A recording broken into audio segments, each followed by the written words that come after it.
суретші болу оңай емес. Өйткені өте көп қажырды, қайратты, білімді, сосын талпынысты сондай керек ететін дүние. Оған өзіңді өзің өмір бақи қамшылап, өзіңді өзің тәрбиелеп отыруың керек. Өзіңді өзің анализ жасап, өткен істеріңді, өткен жолыңды байымдап, соны екшеп, соның керегі жоғын тастап, керегі барына ұмтылып, сөйтіп өмір бақи жұмыс істеу керек. Ол үлкен физикалық және рухани қажеттілікті туындайды. Содан ғана суретші өзі баптап, жаңағы аттың бәйгесіне қосылатын ат сияқты өзіңді өзің баптап отыруың керек. Сөйтіп, сосын дүниеде болып жатқан, әлемде болып жатқан құбылыстар, бейнелеу өнерінде болып жатқан үлкен талпыныстар қандай мағынада өтіп жатыр, соның бәрін өзіңе керегіңді алып отыру керек. Содан ғана суретші өзін өзі тәрбиелейді, өзін өзі өсіреді, өзін өзі жолын табады. Сөйтіп, суретші болу өте оңай нәрсе емес, деп ойлаймын. Өзімнің ынтам мені өмір бақи сүйреп келе жатыр. Ынтам, соған қойылған, бір жағынан Құдайдың дейді, несі салымы олар, әйтеуір осы Алматы қалып келіп, училище, Гоголь атындағы суретшілер училищесіне түстім 66 жылы. Мектепті бітірісіменен мен совхозда мал бақтым 2 жыл. Ол кезде сондай комсомолдық жолдама деген болатын. Совет одағының кезі ғой. Коммунистік партияның ықпалыменен жаңағы совхозда жұмыс істеп 2 жылдан кейін ағама еріп командировкаға келген темір жолшы. Соған осы Алматыға келіп, суретшілер училищесіне келіп жолықсам, директор Ақырап Құдайбергенұлы Жұбанов деген ұлы ұстаз, талай бейнелеу өнерінің шеберлерін дайындаған Алматының Гоголь атындағы училищесі ол кезде өте жақсы мағлұматты, жақсы деңгейде білім беретін. Академияның деңгейінде білім берді. Содан 60 жылдардың буыны деген атақты бейнелеу өнерінің шеберлері өсті. Сол Ақырап Құдайбергенұлына Құдай жолықтырып, мені училищенің студенті қылып алған. Содан басталған өмір, мінекей әлі жалғасып, 70 жасқа келіп, мінекей юбилейный көрмемді жасап отырмын, мерекелік. Сол енді бір жағынан тағдырдың, бір жағынан Құдайдың деген сияқты салымменен болған нәрсе деп ойлаймын. Табылды Мукатов, он вот до того удивительный художник, да, и вот здесь на выставке вы можете это увидеть. Ну, во-первых, это потрясающий цветовик, я бы сказала. Посмотрите, у него очень сложный цвет. И, во-вторых, он как рисовальщик, как книжный иллюстратор, понятно, что у него мощная рука, мощный рисунок. Но какой рисунок? Он очень отличается от других. То есть у него линия, она вот прям мерцает. У него из множества линий проглядывается, вот начинает проглядываться образ. При этом это не одна линия, это вот, посмотрите, да, это... И кажется, что они все в хаотичном порядке. На самом деле это тоже не так. Но я вот для себя его называю, он очень экспрессивен в рисунке и в наложении мазка на холст, но очень сдержан в цвете. Бала кезден басталған не ғой, ықылас. Мектепке барып, енді жаңа барған кезде, сол жазу бастаған кезде, сурет салуға да әуестік пайда болды. Өзім мен туып өскен Нарынқұмда, Атырау облысы Нарынқұмында туып өстім. Елден жырақ, ел сирек қоныстанған құм даланың төсінде дүниеге келгенде адам өзінің айналасындағы табиғатты, сосын өзінің айналасын қоршаған сол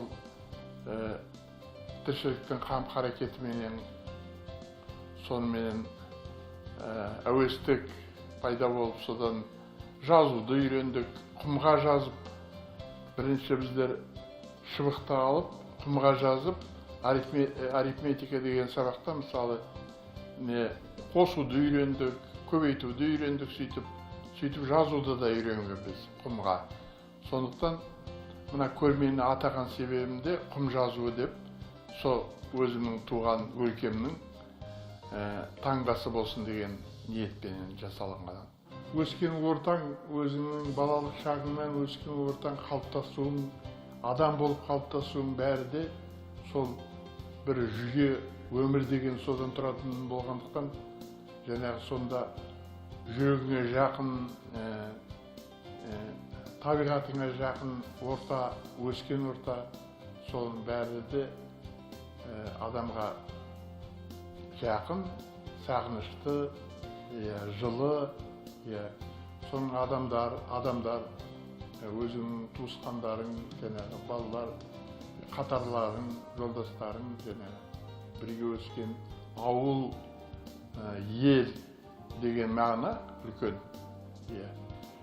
Адамның вообще гуманистік қалыптасуы, гуманизмнің қалыптасуы, сол ортаға деген сүйіспеншілік, сол ортаға деген жақсы жылы қасиеттерін көрсете білу, ең нағыз гуманизмнің нағыз қалыптасуы содан тұрады деп есептеймін. Солда маған арқау, шығармаларыма да арқау болады, сол жылылықтарды бере білуді талпынамын, қанша өзімнің талантыма, өзімнің жаңағы қолымнан келген ісіме байланысты соларды ән қылып, әннің деңгейіне көтеруге талпынамын. Суретшінің ең тиімді жолы бұл табиғатпен үйлесім таба білу. Табиғат деген жаңа айналаңда қоршаған адамдар менен, олардың арасында саған етене жақын туыс, жан жүрегі, жаңағы сезімі жақын адамдарды сүйе білу, табиғатты сүйе білу. Мысалы біздің қоршаған табиғатымыз ұлы даланың төсінде таулар да бар, өзендер де бар, көлдер де бар, шөбіне шейін бәрі де ыстық болып, саған тілсіз ғана үн қататын сияқты болып тұру керек. Ну, можно так, наверное, сказать, певец своей земли. То есть все работы, это, все такие теплые темы. Это бабушка, это мама, это свой край любимый, это вот даже те же верблюды, овцы, коровы. Все он так передает, и он передает это вот настолько любя и понимая, то есть проникает. Ну, он и сам рассказывает, что отец брал его на пастбище, и он все это видел, он все это пережил, и он все это передает.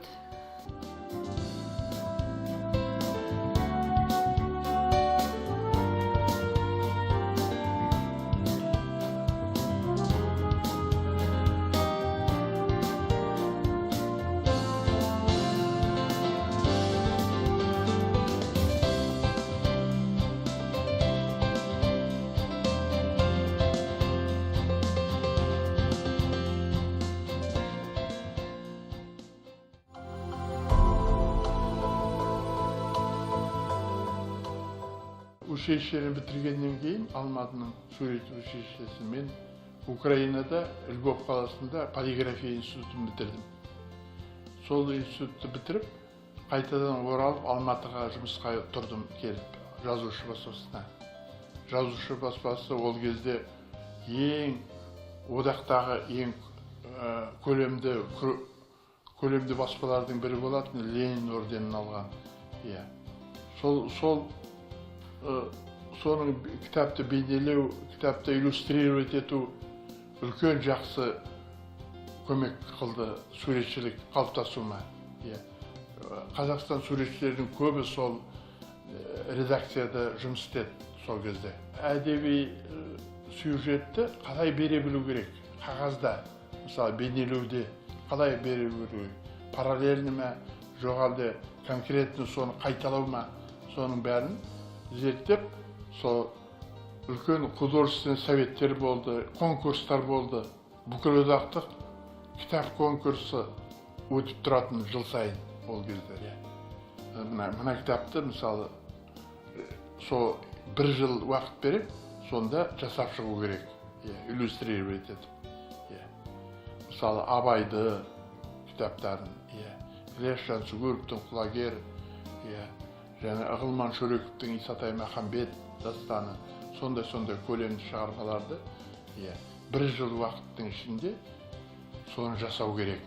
Техникада, линогравюра ма, литография ма, сондай техникада бүкілодақтық конкурсқа арнап, ол кезде әдейі сондай мына адамдардың талғамын өсіруге, оқушылардың талғамын өсіруге соған көп көмегі тиді сол конкурстарды.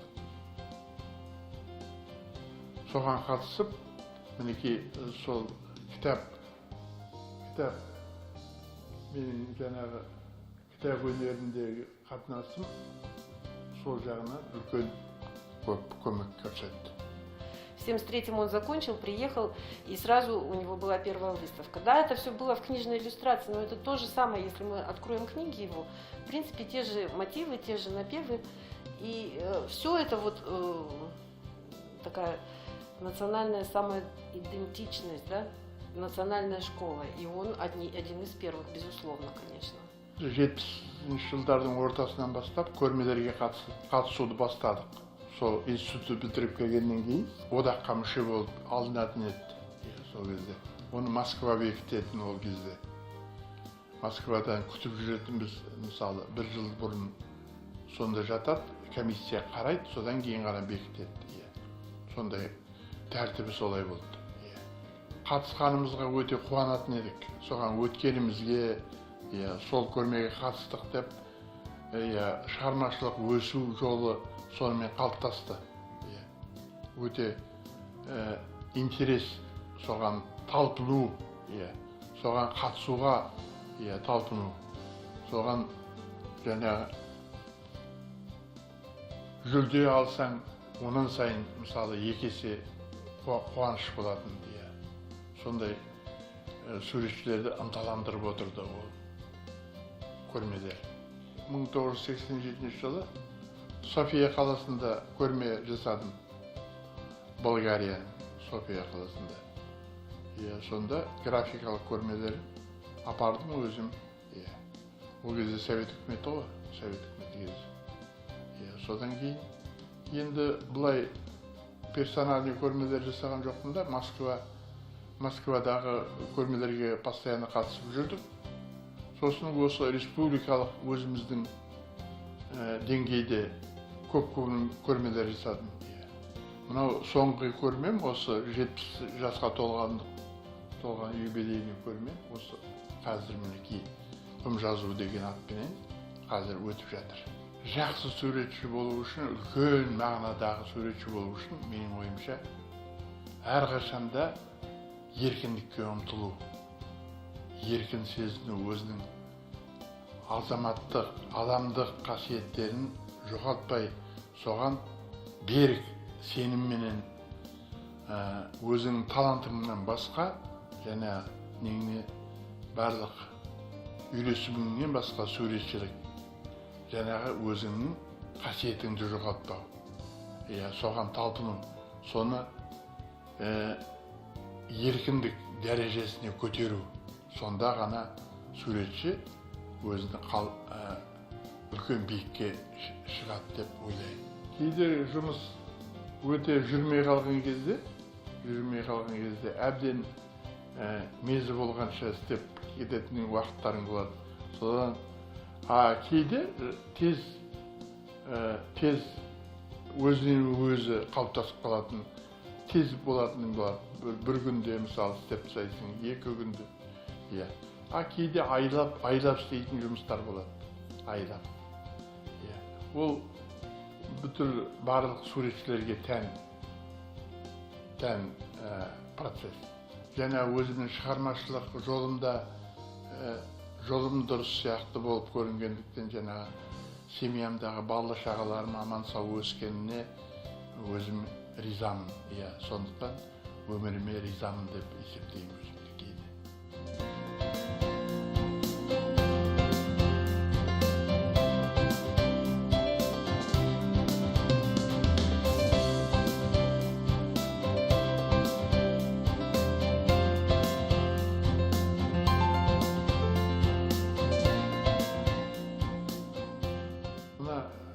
Суретшінің бақыты сол өзінің өнерінің қалыптасуын көріп, өмірінің кезеңінде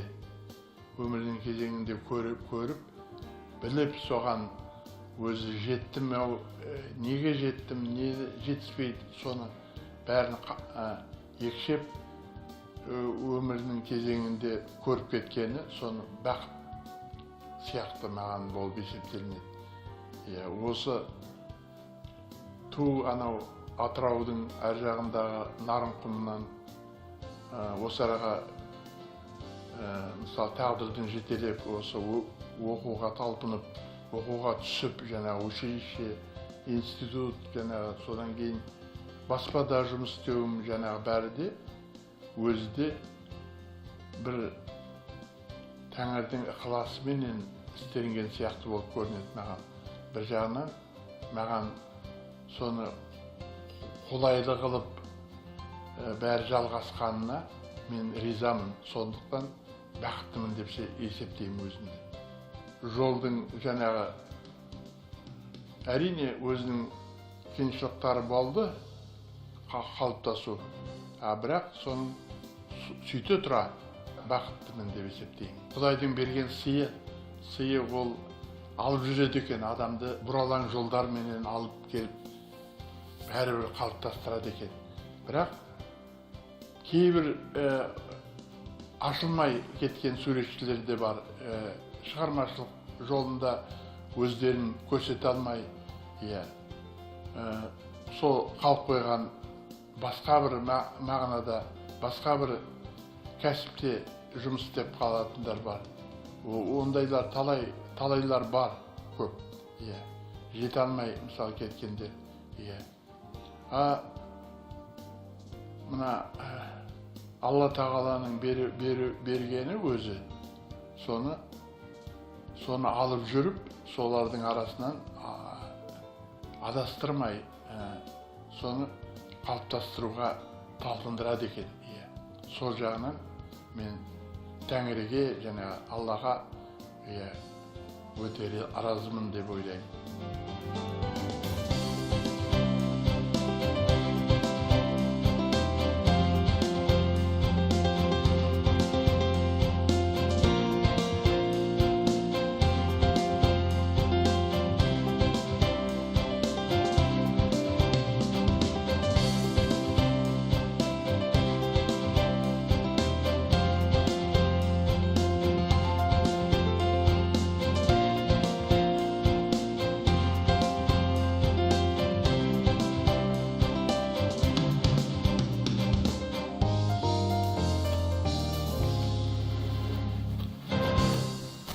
Мен Табылды Мұхатов, суретшімін, бұл менің өмірім.